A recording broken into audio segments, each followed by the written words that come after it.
Hello, and welcome to the end of week 3. It's been 2 weeks since my last video. Where I last left off, we were about to lower the oil pan because it probably had sludge in it, just like that filter can did, and sure enough got it out of there, and it did. It was a bear to get back in there with the, it's got four different gaskets that go around it, and but I managed to get it back in there. Being that this car is in the desert and was probably driven around the desert for maybe a little while before it was garaged, somewhere underneath here is a couple of prickly pear cactus dried up, and one of these hell cores, as I called it, fell out from underneath there and got down my sleeve, and needless to say, it looked like I'd been attacked by a midget porcupine. My friends that were helping out really were not enjoying getting these things in their skin, and it was not pleasant, and I'm sure there's more things like that I'm going to find. But yeah, so we got that back up in there, and I got the valve cover put back on with the new gasket on here. Filled it back up with oil with a zinc additive in there like you're supposed to do for these.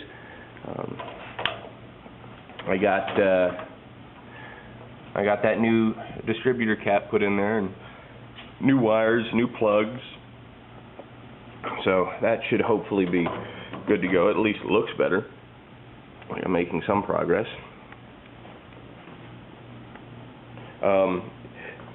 In the interior here, it's tore up again, but installed in it at some point in time had been some sort of a CB radio or something like that. So it was from Radio Shack, I'm guessing, or I actually kind of know now because of the message boards over at the British Car Forums. Some people even send me the old advertisements from the 70s where they had these removable radios. I'm thinking it was a CB, but it could have just been a regular one. But anyway, it had a mount and wiring and everything. I ripped all that out. Doesn't need to be in there.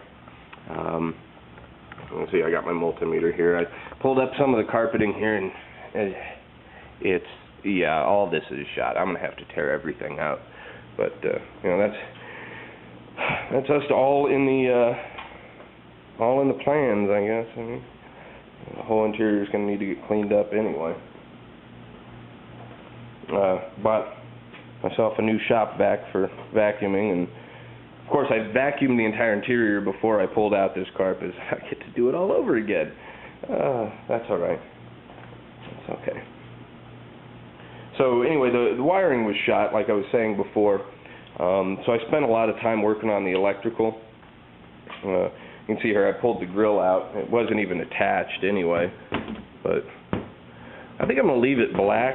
You can kind of see that it's got that nice chrome underneath it, but I think I'm going to leave it black.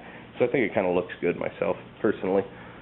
Yeah, so I went through, and of course they did all the painting on it, and so they had to pull all these wires off. So I went through, made sure they were all where they were supposed to be. I reseated all of these connections and cleaned them all up. I did that all around with all of these bullet connections. And after I did all that, I managed to get the heater fan to come on, and I got some windshield wiper action. So I knew I was making progress there. This wiring here, which I am guessing is for the brake lights, was all shot, so I had to, obviously you can see the white wire here. I redid the wiring there on that. And then I started hunting around to figure out how to get these headlights to work and everything else. I shot wires forever and ever. And the first thing I had done when I was looking over all the wiring was I got underneath the dash here and I looked around and make sure there was nothing that was disconnected or cut or anything like that, and I didn't see anything. Everything looked primo. So I'm shooting all this wiring, and the only thing that I can think is all this stuff is going through the light switch. So this time I get my head up in there. I don't know how I've squeezed myself in there, and I feel stupid saying this, but there were 2 wires disconnected at that headlamp switch. So I plugged those in. All of a sudden, everything is working except for the blinkers. So I tried tracing the wires for the blinkers, and they're supposed to go to a little flasher unit, you know, that goes back and forth to, you know, set up your blinker.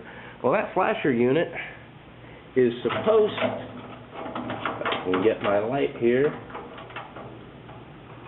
is supposed to go right about there.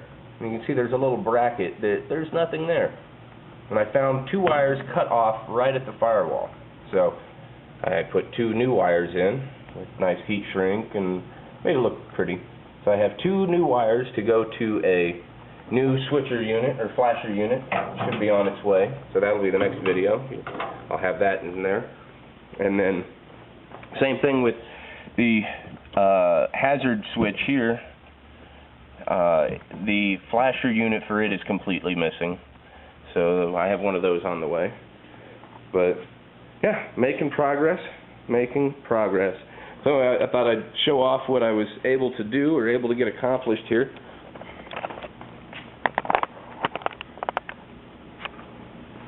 And let's see what we can get. So, headlights with parking lamps. How cool is that? And Nigel can talk.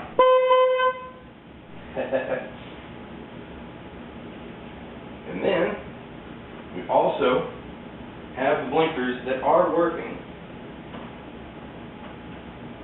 And you'll probably hear the fuel pump go on here for a second. Yeah, there it goes. So, how am I going to get the blinkers to work? Well, we're going to make a left-hand turn.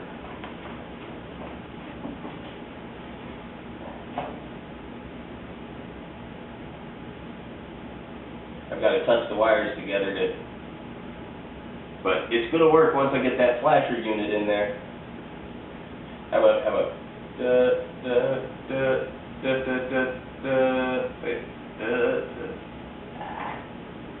that was supposed to be SOS for Save Our Sprite. But yeah, so that's where she's at. I just got to work on that wiring. Next up, I'm going to work on the whole fuel system. I'm going to have to take that fuel pump out of there and probably drop out the gas tank. You can see here. Come up here. Turn on our lights, and you can see. It's hard to see, but I do have lights. Even the gauge is working. It's telling me I've got a little under a quarter tank of God only knows what's in there. But all the panel lighting seems to be working. So yeah, it's coming together here. One small step at a time. So that's the update and kind of a heads up on what's coming up next. It's going to be one heck of a project. One last thing here. It's hard to maybe see. But this is a bracelet for Drive Away Cancer. I went to a small British car show here in Tucson, and lo and behold, the vehicle that shows up is the Drive Away Cancer Austin-Healey 100. You've probably seen it if you've been around these cars for the past year or so. It's an Austin-Healey 100 that has signatures all over it of people that have lost their battle to cancer or people that have won their battle. And my mother is a survivor, so her name is now signed on that car that's traveling across the country. And I snagged one of their bracelets, and I figured, you know what, it's got a perfect place to be is in another car that's fighting its own battle. So, anywho, that's the update on Nigel, and I'll be back probably in a couple weeks with another one. Hopefully we've made some progress.